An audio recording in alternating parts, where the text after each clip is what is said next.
খুব ভাল পৰিৱেশ দেখিছো, আগতকৈ ভাল পৰিৱেশ দেখিছো। মই মিউনিচিপাল কৰ্পোৰেশ্যনৰ ইলেকশ্যনত গুৱাহাটীত বহুত কেম্পেইনিং কৰিছিলো বা সভা সমিতিত উপস্থিত আছিলো। তাতকৈ বেছি ভাল দেখিছো। আমি বহু অভিলেখ সংখ্যক ভোটৰ ব্যৱধানত এইবাৰ গুৱাহাটীৰ 5টা সমষ্টিত জয়লাভ কৰিম।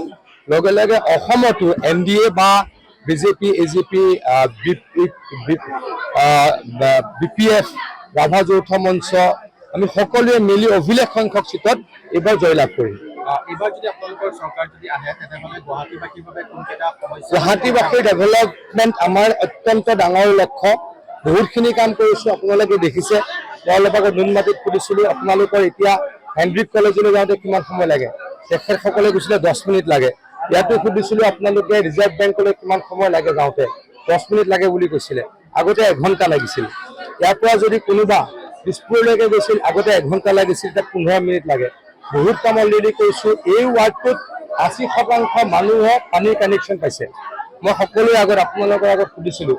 গতিকে সেই বহুতখিনি কাম কৰিছোঁ আৰু নিশ্চয়কৈ কৰিব লাগিব। খুব ভাল পৰিৱেশ দেখিছোঁ, আগতকৈ ভাল পৰিৱেশ দেখিছোঁ।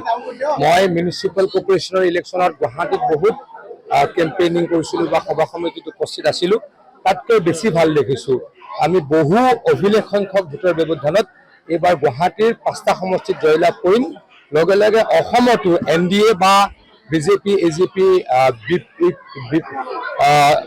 BPF, ৰাভা যৌথ মঞ্চ আমি সকলোৱে মিলি অভিলেখ সংখ্যক চিটত এইবাৰ জয়লাভ কৰিম।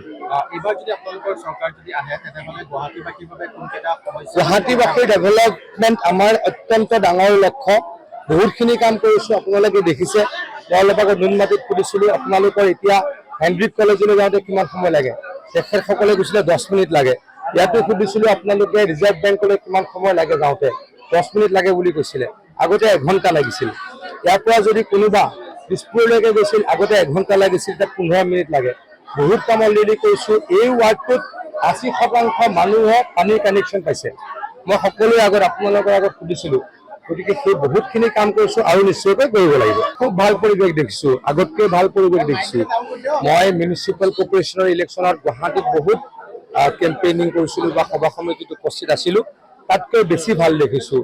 আমি বহু অভিলেখ সংখ্যক ভোটৰ ব্যৱধানত এইবাৰ গুৱাহাটীৰ 5টা সমষ্টিত জয়লাভ কৰিম।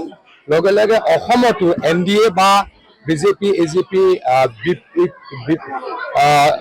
BPF, ৰাভা যৌথ মঞ্চ আমি সকলোৱে মিলি অভিলেখ সংখ্যক চিটত এইবাৰ জয়লাভ কৰিম। এবাৰ যদি আপোনালোকৰ চৰকাৰ যদি আহে তেতিয়াহ'লে গুৱাহাটীবাসীৰ বাবে কোনকেইটা সমস্যা? গুৱাহাটীবাসীৰ ডেভেলপমেণ্ট আমাৰ অত্যন্ত ডাঙৰ লক্ষ্য। বহুতখিনি কাম কৰিছোঁ, আপোনালোকে দেখিছে। মই অলপ আগত নুনমাটিত সুধিছিলোঁ আপোনালোকৰ এতিয়া হেনৰিক কলেজলৈ যাওঁতে কিমান সময় লাগে। তেখেতসকলে কৈছিলে 10 মিনিট লাগে। ইয়াতো সুধিছিলোঁ আপোনালোকে ৰিজাৰ্ভ বেংকলৈ কিমান সময় লাগে যাওঁতে, 10 মিনিট লাগে বুলি কৈছিলে। আগতে 1 ঘণ্টা লাগিছিল। ইয়াৰ পৰা যদি কোনোবা দিছপুৰলৈকে গৈছিল, আগতে 1 ঘণ্টা লাগিছিল, তাত 15 মিনিট লাগে। বহুত কাম অলৰেডি কৰিছোঁ। এই ৱাৰ্ডটোত 80% মানুহে পানীৰ কানেকশ্যন পাইছে। মই সকলোৰে আগত আপোনালোকৰ আগত সুধিছিলোঁ।